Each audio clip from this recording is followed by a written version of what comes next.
Pero kung bago ka pa lang sa aking channel, paki-like, share, and click the subscribe button and the notification bell para lagi kayong updated sa mga parating ko pang uploads.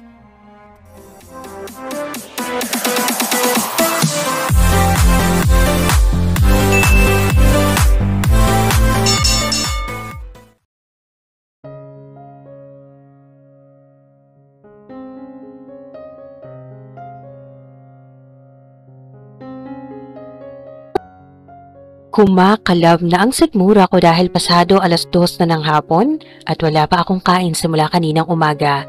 Namamaga ang mukha ko dahil sa kalmot at sampal na inabot ko sa nobya ni Paolo.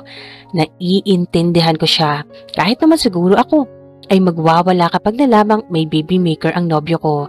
Pero grabe ang natamo ko sa kanya. Walang totoong nobyo si Paolo mula nang ikinasal kami dahil natural lang kay Paolo na pabago-bago ang mukha ng mga babae nito dahil likas na sa binata ang pagiging playboy. Pero umabot na sa ganitong punto na sinasaktan na ako bahagyang namamaga mga mata ko dahil sa pag-iyak na wala namang patutunguhan. Narinig ko ang ugong ng sasakyan na umalis ng mansyon kaya bumangon ako. Dali-dali akong lumapit sa bintana at nakita ko ang kotse na papalabas na ng gate. Baka hinatid na ni Paolo yung girlfriend nito dahil medyo tumila na ang ulan. Dali-dali akong lumabas para kumain dahil talagang gutom na ako. Ayokong lumabas kanina dahil andyan sila at paniguradong aawayin ako ng girlfriend ni Paolo at kakampihan din ni Paolo ang babae. Sino ba naman ako? Di ba para pagtuunan ng pansin ni Paolo? Ako na mabaho at aalis rin balang araw sa buhay niya. Kanina ko pa gusto-gustong kumain itong lechong paksiw na nasa rep ko nilagay kagabi.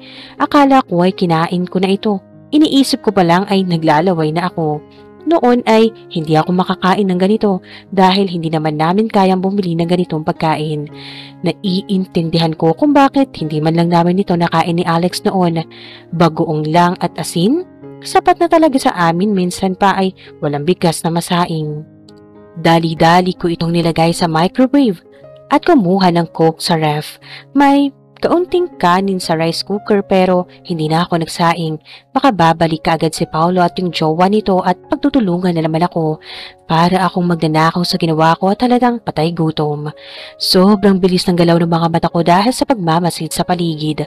Masamang ugali kapag mayaman ka pero hindi naman lahat yon ay opinion ko lang. Ang ibig ko lang sabihin ay si Carla. Simula nung dumating ako ay ito lang ang nananakit sa akin. Bihira lang ang nakakaintindi sa amin mahihirap. Karamihan ay parang basahan talaga ang turing sa amin at sanay na ako sa ganyang pakikitungo. Matapos kong mainit sa microwave ang lechong paksiw, ay kaagad akong kumain. Halos mabulunan na ako sa pagkain ng balat ng lechong baboy dahil sa pagmamadali. In-order ko pa ito kahapon dahil nakakatakam at gusto ko lang maranasang kumain ng lechong baboy na ulam ng mga mayayaman.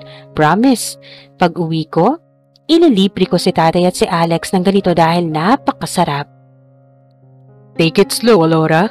Sa gulat ko ay nalunok ko ang kinain ko kaya dali-dali kong binuksan ang Coke pero inagaw niya yun sa akin. See? Mabubulunan ka niyan. Do not drink like this. It's not good for your health. Water is enough. Natigilan ako sa pagkain at may nilagay itong isang basong tubig sa tabi ko. Kaagad kong inilugay ang aking buhok. Baka mapansin ang sugat sa mukha at bahagya kong niyuko ang ulo ko. Gusto ko ng soda, sir. Sabi ko at nanginginig ang kamay ko sa takot. Takot ako masaktan o kaya'y pagbuhatan ako ng kamay. Sir, are you making fun of me, Alora? Why not call me baby, darling, babe, love, or whatever dahil pinakasalan mo naman ako dahil sa pera. Don't, I am your husband, kaya huwag mo akong matawag-tawag na sir. Galit na turan nito. Aba, ang galing. Husband daw o saan naman niya napulot ang husband na yan? May husband ba na nagdadala ng kabit sa bahay? Gusto kong itanong pero baka ibang aabutin ko sa kanya. Gustong sabihin sa kanya kung asawa ko siya, bakit siya nag-uwi ng babae dito? Paano na lang kung biglang darating si Lola at mabulilyaso kaming dalawa na ganito pala kami kapag wala sila sa bahay. Pero pinili ko na lang ang manahimik kaysa makipagsagutan sa kanya. Uuwi si Lola, shit! What the hell happened to your face, Alora? I am very much sure Wala pa yan kagabi. Sino may gawa niyan? Nagtaas ito ng boses na bigla niyang hawiin ang buhok ko. Para itong natakot sa mukha ko kaya nilugay ko ulit ang buhok ko at isang butil ng luha ang tumakas sa mata ko. Ayokong tawagin pa bebe, kaya hindi na ako nagsalita. Alam ko namang hindi siya maniniwalang kagagawa nito ng girlfriend niya. Okay lang, nabangga lang ako. Stop telling lies. Sinaktan ka ba ni Carla? Huwag kang mag-alala. Hindi ko naman sasabihin kay Lola Amanda. Tikaw mang bibig ko. Wala ni isang salita ang lalabas sa labi ko na nag-uwi ka ng babae dito. Kaya ko ang sarili ko. Bullshit! That's not what I am concerned for. Damn it! Tinitigan niya ang mga sugat ko at kumuha ng first aid kit sa banyo. Face here. At iniharap niya ako sa kanya. Mahapdi ang paglapat ng bulak na may betadine sa sugat ko. Ayokong makarinig siya ng reklamo, kaya nagtiis lang ako. Tumulo na naman ang luha ko na hindi ko alam kung bakit naging iyakin ako ngayon. Kaagad naman niya yung hinipan. I told you, marrying me is like looking for trouble, woman. It is still not too late to back off as long as hindi ka pa buntis. Sabi niya at tumagos yun sa puso ko. Napalunok ako ng laway at pinigilan ang sarili na huwag iiyak sa harap niya mismo. Bakit ang lamig mo sa akin? Gusto kong sampalin ang bibig ko pero huli na ang lahat. Yucks!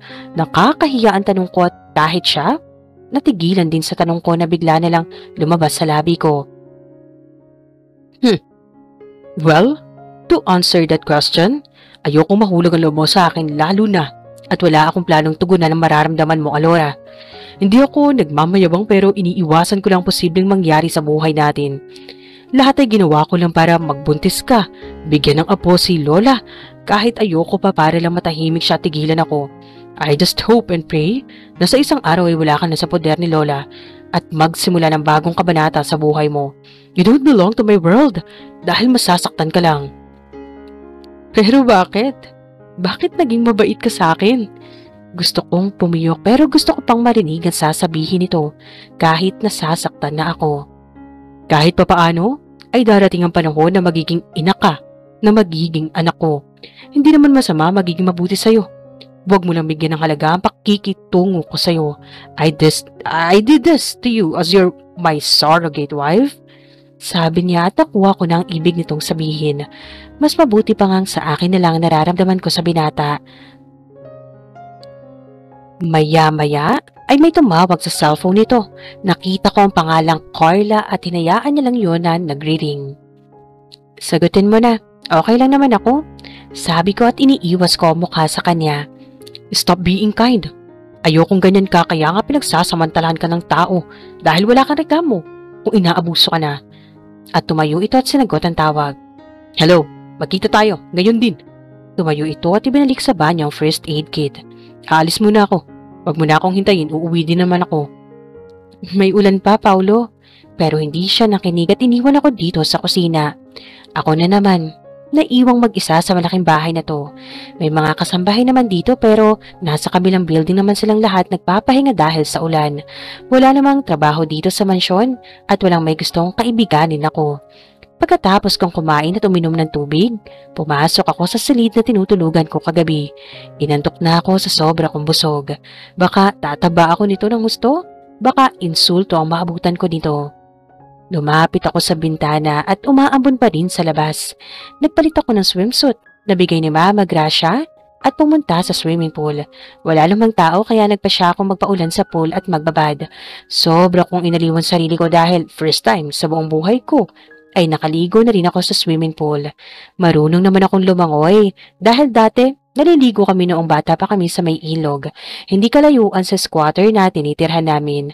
Wala naman kaming pakialam noon kung madumi yun. O hindi basta marami kaming maliligo at nag-e-enjoy. Nagdadalaga na ako saka ko lang naisip na madumi yung tubig. Dati hindi kami nakikinig kay tatay dahil kanya-kanya kami ng takbo para maligo, lalo na kapag sobrang init ng panahon. Napangiti ako sa naisip ko noon. Ang sarap maging bata. Balang araw, kapag nagkaroon na ako ng sariling pamilya at mga anak, ay hindi ko ipagkakait sa kanila ang kasiyahan ng pagiging bata. Hi! Muntikan pa akong makainom ng tubig sa pool nang biglang may nagsalita sa gilid ko. Hindi ko naman kasi namalayan na nasa gilid na din pala ako ng pool habang nakalutang lang ako. Hindi siya si Paolo, pero gwapo siya at nakangiti ito. Friendly ang itsura niya at wala sa mukha nito ang pagiging stricto. Aware naman ako na nakaswimsuit ako, kaya umahon ako at nagsuot ng robe na nilagay ko sa bleacher. Sino po sila? Tanong ko. Hindi ba nito alintana ang ambon? I'm John, and you are? Ako si Alora. Umalis kasi si Paolo kaya wala siya dito. Yun nga ang sabi sa akin ni Malang. Hindi nga ako nagkakamali sa duda ko. Bakit ka ba nagpapaulan? Ngumiti ito. Hindi ko alam kung bakit nakangiti siya sa akin na parang kilalang kilala niya ako. What's wrong with your face? Alalang tanong nito na akmang aabutin niya ang sugat sa mukha ko pero maliksi akong umiwas. Wala to. Teka lang po, magpapalit lang po ako ng damit. Hindi ko na siya hinintay na sumagot at dali-dali akong pumasok sa bahay at saglit na nagbanlaw sa banyo. Sino nga ba siya at parang tuwang-tuwa ito na nakita niya ako. Isinuot ko ang bigay ni Mama Gracia na bulaklaking short at puting fitted sando at bumaba na. Nakita kong nakaupo ito sa upuan ng island counter at naglalaro ng game sa cellphone nito. Excuse me sir, ano pong gusto niyong inumin? Tanong ko sa kanya, tuminto ito sa paglalaro at inilagay ang cellphone sa tabi. Brandy will do, Alora. Yung JD, stop calling me sir. Balang araw itatawagin mo ako sa pangalan ko. Okay po. Tumalikod ako at kumuha na maiinom nito. Isa siguro siya sa mga pinsan ni Paolo. Walang binanggit si Paolo sa akin na may maganda pala siyang babae na itinatago dito sa bahay. Kaano-ano ka po ni Paolo? Ikaw talaga? Feeling ko matanda na ako niya na lagi mong may pose sa'yo. Pinsang hilaw ko siya. My foster mother is his mother's half-sister. So ganun. I used to stay here whenever I want. Kaya nagulat ako na may babae na dito. Napatulala ako sa sinasabi niya. Hindi ko masyadong nagets. Ano bang ibig sabihin ng foster? Ganun ba? Seriously, Alora? Hindi mo ba ako naaalala? Tawang-tanong ni John. At lihim na iniirapan ko siya. Kung kilala ko siya ay malamang na magsasaya ako dahil may kakampi na ako at magsusumbungan ng mga problema ko. Hindi po. Parang familiar sa boses mo pero di ko lang maalala kung saan kita unang narinig. Sagot ko na lang at tumangutang mo ito at nagseryoso ulit ang mukha nito. I'm so happy to see you again. Hindi naman ako masamang tao at kilalang kilala mo ko noon dahil sabay tayong lumaki. Maaring nakalimutan mo ako pero hindi ako nakalimot. Masyado ka nga lang bata para maalala mo pa ako. Remember? Yung bad boy sa lugar kung saan tayo lumaki. Yung si Boy Galos? Pilit kong inaalala kung saang banda sa squatter kami nakita. Wala namang gwapong nilalang na napadpad dun. Hinahayaan ko lang siyang magsalita at baka may kamukha lang ako na kilala niya at ako ang napagkamalan niya. Wala naman akong naalalang Boy Galos sa panahon na yun. Hey man! Nagulat ako na biglang sumulpot si Paolo sa likuran ko at agad pumulupot ang braso sa bewang ko at hinalikan ako. Sa ginagawa niya ay gusto ko siyang sampalin dahil sa pambabastos nito. Akala mo kung sinong sweet kapag kaming dalawa lang? At hindi ako natuwa sa ginagawa niya. Halatang nagulat si John pero umiwas ito ng tingin. Akala ko ba umalis ito at nakipagkita kay Carla? Bakit ang bilis naman yata nitong bumalik? Wala pang 2 oras ang nagdaan. Where have you been, man? Sabi ni John kay Paolo at nag-fist bump silang dalawa. Akma akong aalis pero humigpit ang hawak sa akin ni Paolo. Just outside. You met my wife, huh? It's Alora. Tumingin si Paolo sa akin at parang pinagdudahan ako dahil kinausap ko ang isa sa mga kaibigan nito. Hindi ko naman sinabi kay John ang usapan namin at makatingin siya sa akin parang ibinulgar ko ang lahat-lahat. This is against our agreement. Bulong niya sa akin kaya napalunok ako. Yeah. Your wife. I didn't hear that. Is that Lola Amanda's idea? I found her sa pool at naistorbo ko yata ang swimming session niya nang dumating ako. Nakita ko ang pagtatagis ng bagang ni Paolo at mukhang natigilan ito sa narinig kay John. Ang OA niya kung ganun. Care to go upstairs, baby? I'll follow you later. Bulong nito sa akin kaya tumayo ako at dali-daling umalis. Nice meeting you, Alora. See you later. Sabi ni John at ginitian ko lang siya. Hindi na ako nagsalita at sumunod na lang ako sa sinasabi nito. Iniwan ko sila at pumasok ako sa silid na tinutulugan ko kagabi. Nakita ko na naman sa bintana na umuulan. Masama yata ang panahon ngayon? Mabuti na lang at hindi malakas ang hangin sa labas. Wala naman akong narinig na may bagyo ngayon. Naisip ko, hanggang kailan ba ako dito? Kailan ba ako makakauwi sa probinsya at bakit parang kilala ako ni John? Wala naman akong balak makinig sa usapan ng magkakaibigan kaya sa aking pagkukulong sa kwarto ay naghanap ako ng basahan na ililinis ko sa sahig. Sumasakit na ang katawan ko sa kahihiga sa malaking kama kaya gusto kong maglinis. Dito na ang kwarto ko kaya lilinisin ko ito at kukunin ko ang mga damit sa kwarto ni Paulo mamaya. Inayos ko ang beddings at nagpalit ng bagong kumot. Pinatay ko ang aircon at binuksan ang bintana. Sumalubong sa mukha ko ang lamig ng hangin. Napaka-presko. Maambon pa rin. Binuksan ko na rin ang terrace at in-enjoy ang buong view ng mansyon nila. Sarap sa tainga ang patak ng ambon at naisip ko namang maligo pero pinigilan ko ang sarili ko. Hindi ko kailangang magkasakit dahil yun ang ayaw ni Paulo. Matanda na si Lola para mag-alala para sa akin. Si Lola? Tumatanda na si Lola pero sa napansin ko ay walang time ang pamilya niya sa kanya at naaawa ako kay Lola. Paano na kung nasa higaan na ito? Tumatambay at dahil sa busy sila Paulo ay maaaring walang panahon sila kay Lola. Balang araw, pagkatapos ko mag-aral ay dadalawin ko palagi si Lola at ako ang mag-aalaga sa kanya. Hindi ko kayang isipin na pinabayaan na si Lola sa edad nito. Kung okay na nga sana ang mga papeles ko ay malamang daw na dadalhin ako nito sa ibang bansa para may kasama siya pero hindi pa kasi tapos sa mga dokumento ko. Kapag mayaman nga naman ay hindi mahalaga sa kanila ang bonding kundi paano yumaman ng husto. Hindi naman masama mag-isip ka ng pera pero para sa akin, buo at masaya ang pamilya ko at makakain kami ay sapat na para sa akin. Ayokong mamulubi ulit at baka matukso ako magnakaw para may laman ang tiyan namin. At ayokong yumaman ng gusto at baka makalimutan ko kung saan ako galing. Yun ang mas nakakahiyang bagay. Umuulan din kaya sa probinsya? Gustuhin ko mang umuwi ay kailangan ko munang tapusin ang mission ko sa pamilya Benitez. Pumasok ulit ako sa silid nang maramdaman ko ang lamig ng hangin. Sobrang miss ko na ang ganitong lamig pero sa amin noon sa squatter, kapag uulan ay sari-sari din ang mga dumi na nagkakalat sa paligid. Nandun yung mga tapon ng mga diaper, basura na itinapon sa ilog na nadadala ng tubig pabalik sa bahay namin dahil karamihan ay kulang sa disiplina. At ganoon na rin ang nagisnan naming mundo. Marami akong kaibigan doon pero ngayon, kanya-kanya ng diskarte sa buhay para lang may pera at isa na ako doon.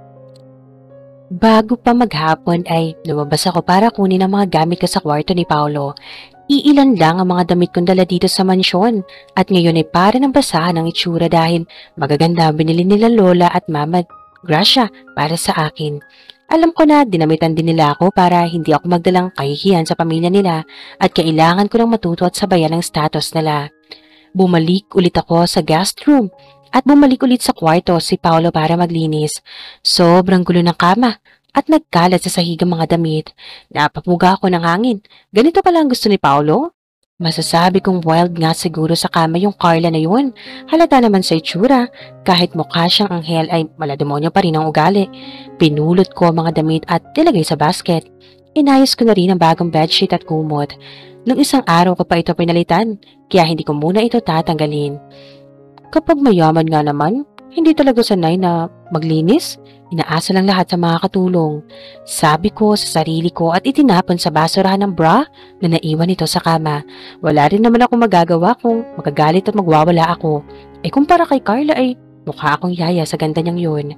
Pagkatapos ay umupo ako sa gilid ng kama at inilibot ang tingin sa kwarto. Para na akong fairy nito? Sabi ko at nakita ko ang reflection ko sa salamin. Medyo mahaba nga ang sugat sa pisngi ko at hindi ko talaga iyon makakalimutan kahit pa mabura ito pagdating ng panahon. Ito ang tanging ala-ala ko na natanggap ko dahil sa ginawa ko. Mahapdi pa rin at iniisip ko na lang na para lang akong nakagat ng langgam. Dahil sa pagod, ay humiga muna ako sa kama para magpahinga. Wala naman akong balak na dito matutulog pa. Last na to. Kaya pagbigyan niyo muna akong mag-isip ng magagandang bagay. Kaagad ako napabalikwas na magingay ang alarm clock ko sa tabi at siyang paglabas ni Paulo galing sa banyo. Naligo ba siya? Diba nagiinuman sila ni John sa baba? Napalunok ako ng laway habang napatingin sa katawan niya na parang gawa talaga ng isang sculpture. Napaka-presko nitong tingnan at napaka-sexy dahil magulo ang buhok nito. Agad naman akong pinamulahan dahil ang gwapo niya, promise. Blanco ang mukha nito na nakatingin sa akin kaya kaagad akong napatingin sa bintana. At nanlaki ang mga mata ko dahil umaga na pala at talaga bang dito ako nakatulog kagabi? Paulo? Umaga na ba? Tanong ko, baka lang naman na nananaginip lang ako at umangat ang kilay nito na para bang sinabi nitong ano bang pinag-iisip ng babaeng ito. Should I say good morning to you, my wife? Sarkastiko nitong tanong sa akin. Oo, at hindi lang naman ang sagot, talagang sasagot pa na nakakainis. Hindi. Hindi kasi ako makapaniwala na dito ako nakatulog kagabi. I let you sleep here since nasa kabilang kwarto si John. Nakainom na kaming pareho kagabi kaya doon muna siya natulog. Aalis muna kami ni John. Baka mamayang gabi pa kami umuwi. Hindi ako maghahaponan dito. May ipapabili ka bang ulam para mamaya? Napalunok ako ng laway dahil sa hiya. Natatagalan yata ako ng tingin sa macho niyang katawan kaya lihim kong sinampal ang mukha ko. Lechong paksiw, okay lang ba? Kaagad kong sagot sa kanya. Nagtatakang tumango ito at lumabas ng silid. Nakapagtataka ang kilos nito. Lalo na at nagtanong kung anong uulamin ko bukas. Hindi naman siya nakikialam kung anong kakainin ko. Basta may grocery naman dito palagi. Huwag mong kalimutan, Alora, ang sinasabi niya kung bakit mabait siya sa'yo. Huwag puro asyom. Isip ko. Bumangon ako at pumasok sa banyo para maghilamos at magsipilyo. Kesa naman maglalandi ang utak ko dito sa kama, wala rin namang mapapala.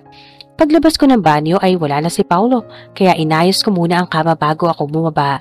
Wala naman akong magawa dito sa bahay kaya nagpa siya akong mag-movie marathon nang umalis na silang dalawa. Good morning, Alora!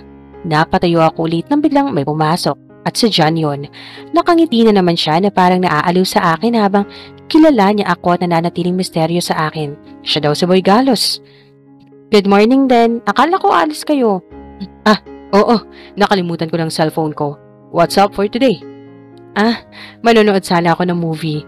Sagot ko sa kanya, tumangutang-ulang ito at dali-daling umakyat sa hagdan at pumunta sa silid at bumaba rin kaagad bitbit na ang cellphone nito. Nakita ko si Paulo na papasok rin kaya umupo ako kaagad at namili ng movie sa TV. Nagpapaturo naman ako noon kung paano ito ay operate kaya alam ko na kung paano gagamitin itong remote ngayon. Umupo din si John sa tabi ko at sabay itinutok ang cellphone nito sa amin. Cheers! Sabi nito at naiwan akong nakatulala dahil sa ginawa nitong pagkuha ng litrato sa aming dalawa. Dali-dali din itong lumabas kasama si Paulo. Napalunok ako na marami dahil nakatingin si Paulo at baka iniisip nitong nilabag ko na naman ang usapan namin. Napabuga na naman ako ng hagin at napasuklay sa buhok ko. Naganap ako sa TV na magandang movie at hindi ko pa nape-play ang movie ay may dumating na sasakyan. Akala ko ba, mamaya pa ulit sila uuwi. Hinintay ko lang silang pumasok sa mansyon ulit. Surprise, Iha! I'm home! Si Lola Amanda. Paanong nakauwi ka agad si Lola? Lola?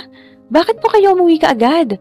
Napatayo ako at kinakabahan ako dahil seryoso ang mukha nito na imbes na masaya ay galit na galit ito.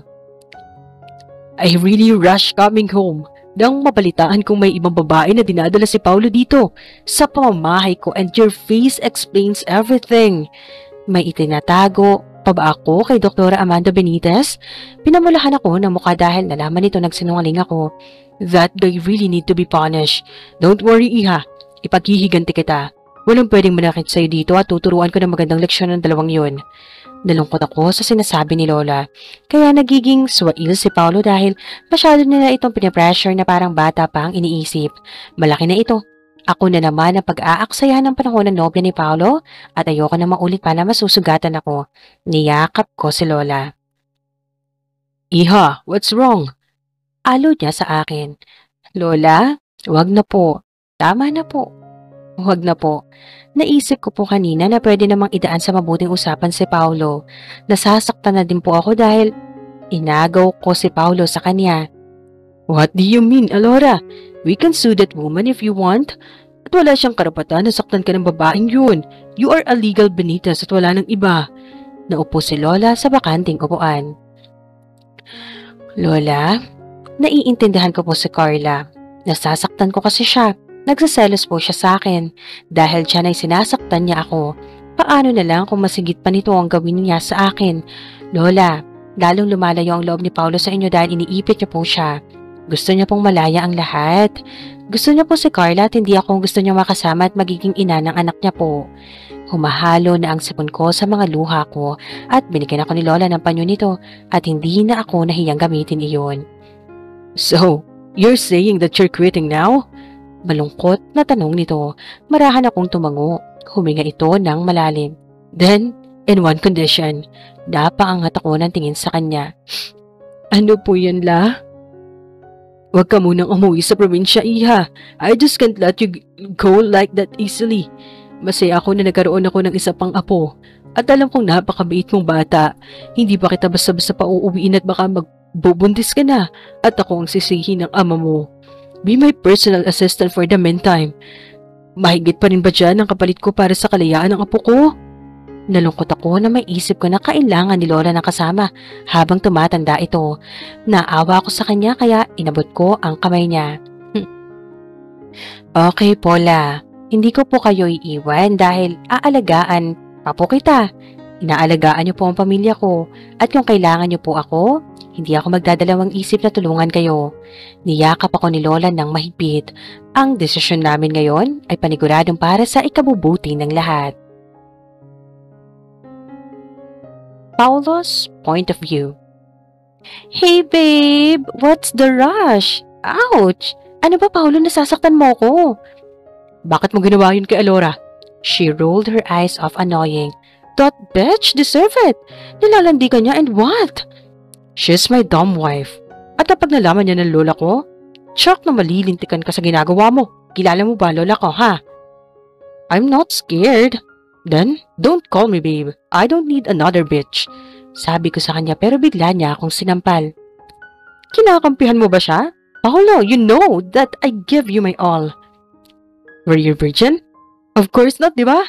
You don't give me your everything. Walang ibang babae makapagsasabi niyan, only my wife. Natigilan ito at iniwan pa siya out of irritation. She's just my bed warmer. Umuwi na ako kaagad galing sa pakikipagkita kay Carla. Pagkaparada ko sa garahe, I know that someone's here at alam ko kung sino ang nasa bahay. Naabutan ko silang dalawa sa may counter. Si John. Natural lang sa kanya ang pagiging palakaibigan. At si Alora, napaka-insusenteng tingnan ng babae na parang walang maintindihan sa pinagsasasabi ng lalaki. Is he trying to scheme Alora? Napalunok ako na maraming beses dahil humata kaagad sa mga mata ko ang hita ng babae. Straight legs. Flawless din kahit hindi sanay sa lotion ng balat niya. Yun na ang masasabi ko sa kanya at tanging tansyado lang ay ang sugat nito sa gilid ng pisngi. Mahaba ang sugat na natamo ni Alora mula kay Carla at ang sabi ng huli ay parang sumulak ang dugo ko. Kaya itinapon ko siya na parang basahan lang. Nilapitan ko sila at sinabi kong paakyatin ito sa kwarto. Ang swerte mo man. It's a good thing at mabait ang magiging pinsang hilaw ko dito. You like her? Tanong ko sa kanya. Wala naman akong problema kung pakikipagkaibigan lang ang pakay nito. I like her to be my friend. She's kind. Napatingin ako kay John. John is naturally friendly, but something inside me doesn't like his style. Wala akong masagot sa sinasabi niya since totoo naman. Paano mo naging asawa si Alora? Pabigla-bigla yata. It's my grandma. Alam mo naman si Amanda? Hindi kami kinasal ni Alora sa judge or simbahan. Just a piece of paper. What the hell? What for? Napatingin ako sa kanya dahil tumaas ang boses nito. Sinasabi ko na nga ba at magagalit ito kapag sinasabi niyang ganito ang lola ko. Tinungga ko ang inumin ko. So give me a child. She's my surrogate wife, Johnny.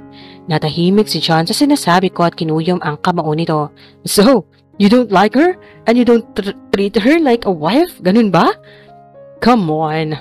Anong magagawa ko kung kahit ako ay hindi ginulat lang din? Imposible din namang mamahalin ko siya gayong hindi ko siya kilala. Paano na lang pag maagaw siya ng iba? count me off. I'm just being good to her. Depensa pa nito sa sarili. Not yet. Not unless bigyan niya ako ng anak. What the hell were you thinking? Parang humingi ka lang ng tuta ah. I have no choice. Please be nice to her. She's kind at naninibago din siya sa mga tao dito. As long as you're nice to her. Of course, she's a friend now. Nagtawanan kami and clunk our glasses.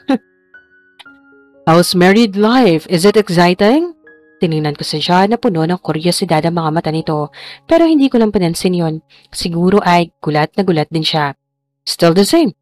Parang walang nangyari lang. At first, syempre nagagalit ako pero sa ngayon, kailangan ko munang tanggapin ang katotohanan para tigilan lang ako ni Lola next year. How sad, huh? Kung ako lang nakahanap sa kanya ng una, bihira lang talaga akong lalabas ng bahay just to spend time with her. Napatingin ako sa kanya. John, you mean you like my wife? We're friends and she's my friend. That doesn't answer my question. Of course not. Ang ibig kong sabihin ay hindi na ako mapapagod maghanap ng maaasawa. Bahala na si Batman. Tawang sabi nito. Wala naman siya sa posisyon na tanongin ang pribadong buhay mag-asawa namin ni Alora. Para siyang kabuti na curious sa aming mag-asawa. Minsan, iisipin ko na talagang may gusto ito kay Alora. Well, he's late. Asawa ko na eh. Helos. I don't know kung bakit parang palagi kong iniisip na karibal ko siya sa lahat ng bagay. Masyado pang bata pero hindi ko maiwasan din minsan. Nag-inuman lang kami hanggang sa lumalim na ang gabi. Siyempre, hindi ko na siya pinauwi pa dahil nakainom din ito. Pagpasok ko sa kwarto, ay payapang natutulog si Alora. Hindi ko na ito ginising para maghapunan dahil baka maistorbo ko ang palaginip nito. Kinabukasan din ay maaga akong nagising dahil may duty pa ako at magtatambay din kami ni John sa senaryo pagkatapos ng duty ko. Why did you do that? Tanong ko sa kanya nang umalis na kami sa bahay. What? Picture taking with her without my permission? Come on. Sasabihan ko mga kaibigan natin na lihim ka ng nag-asawa, bro. You can't do that. Sooner or later, maghihiwalay kami for good. Kaya huwag mo na sabihin sa mga kabaro. Tama. The moment na bitawan mo na siya, I will marry her right away. I will give her the world and the life that I am having right now. Napatingin ako sa kanya at nakangiti lang ito. You sure? Tanong ko. Try me. Hindi na ako sumagot pa dahil talagang susubay nito lahat ng gusto ko. Kaya madalas ay naiinis ako sa kanya. Dumaan lang ako sa bahay niya then I drove away. He has his own car pero nagtitipid daw ang loko kaya nakihitch ako. Dala ko ngayon ng ointment pagkatapos ng duty ko sa ospital. Naubusan na pala ako sa bahay kaya nagdala na ako para sa sugat ni Alora.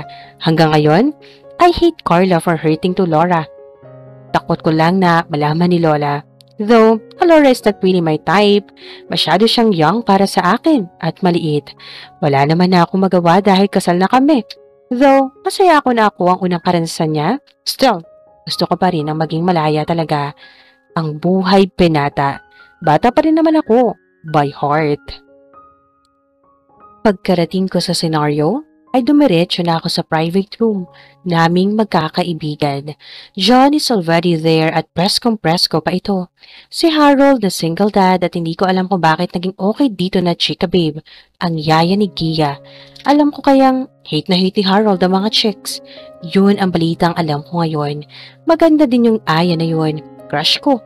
Pero yun nga lang, may asawa ako at limitado na ang paglalandi ko. Naiisip ko naman minsan si Alora eh.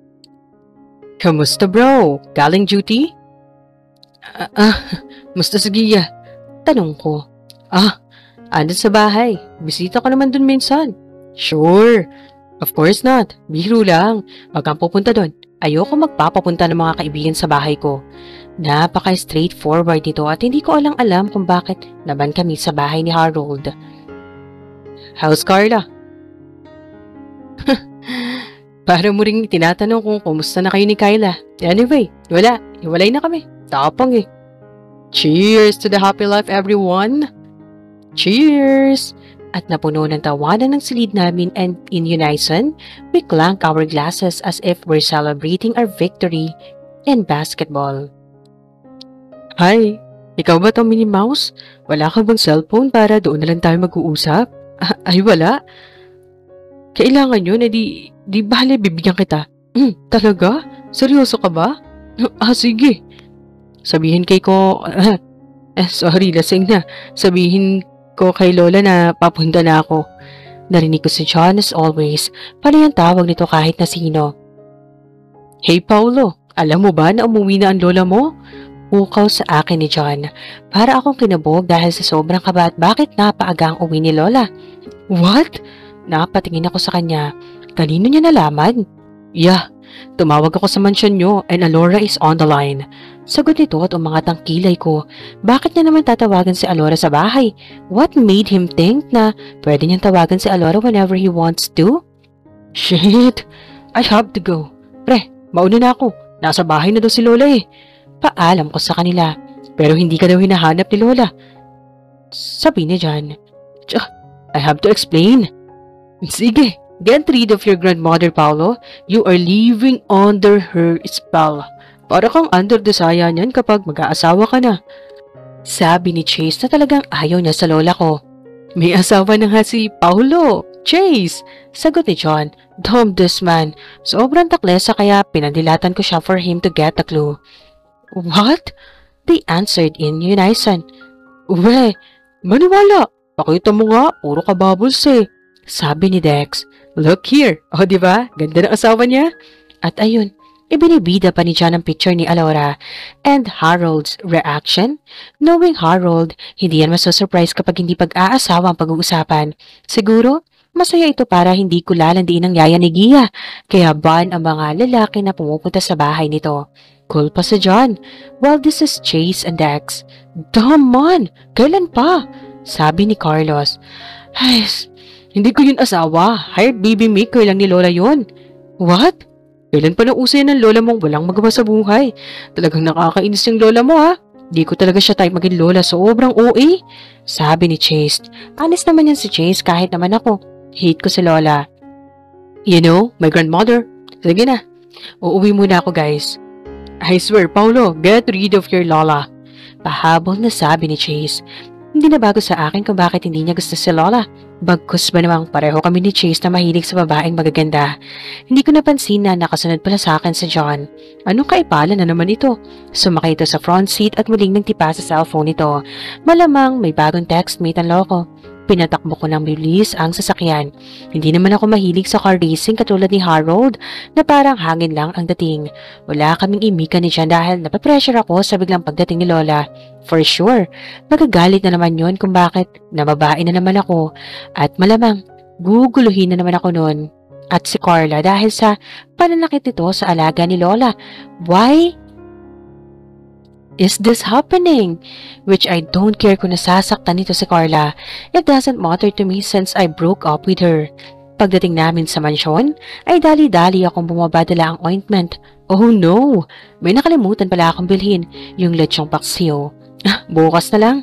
Pagbukas ko ng pintuan, ay nakita kong magkaharap sina Lola at Aurora. Halatang ginagamot ni Lola si Alora at nagtatawanan pa sila at bihis na bihis ang dalawa. May lakad? Napalunok ako ng laway. Hindi ko napansin si John na sumunod sa akin. Iho, you're home! Masayang bungad sa akin ni Lola. Nagiwas ang tingin sa akin si Alora pero lumapit ako para halikan ang abuela ko. Hindi galit si Lola and I know there is something wrong with this kung bakit ganito. I know my grandmother. Nakabihis kayo? Wala sa sariling tanong ko. Oh yes, lalabas lang kami ni Alora, don't worry. John is with us. Sabi ni John ay nasa senaryo kayo. What's the rush, iho? No, John? Why John? Why not me? Let me drive you where you want to have some dinner. Paulo, relax. Si John dahil kailangan ko ngayon si John. I have something to tell him. Anyway, just a dinner outside, just me and Alora. At tinapik ako sa balikat at kumiti. I sigh and debate. Okay, at hinatid ko sila sa may garahe. Saan kayo pupunta? Bulong ko kay Alora habang makapulupat ang braso ko sa bewang nito. Her sweet scent, I sniff her shoulder and it drives me crazy. Hindi ko alam, walang sinasabi si Lola sa akin. Naiinis ako bigla dahil sexy backless ang suot nito. Saang dinner ba ang sinasabi nito at bakit parang hindi ako imbitado? When I look at John na nagbukas ang pintuan sa driver's seat, ay umusbong na naman ang inis ko sa kanya. Alam ni John ang plano ni Lola, that is for sure. Iho, you should come back to scenario. Baka mabagot ka ba dito? Oh, can you call me when you get home? Tanong ko kay Alora para masiguro kung dito talaga sila uuwi at hindi kung saan sa ang lugar kung nasaan sa John. I just can't trust John. This is Cold War. Pailalim ang laban ni Lola at ito ang hindi ko alam dahil wala man lang itong sinasabi o tinatanong kung paano nagkasugat si Alora. O hindi kaya'y magaling ang cover-up ni Alora dahil wala talaga siyang pagdududa sa akin.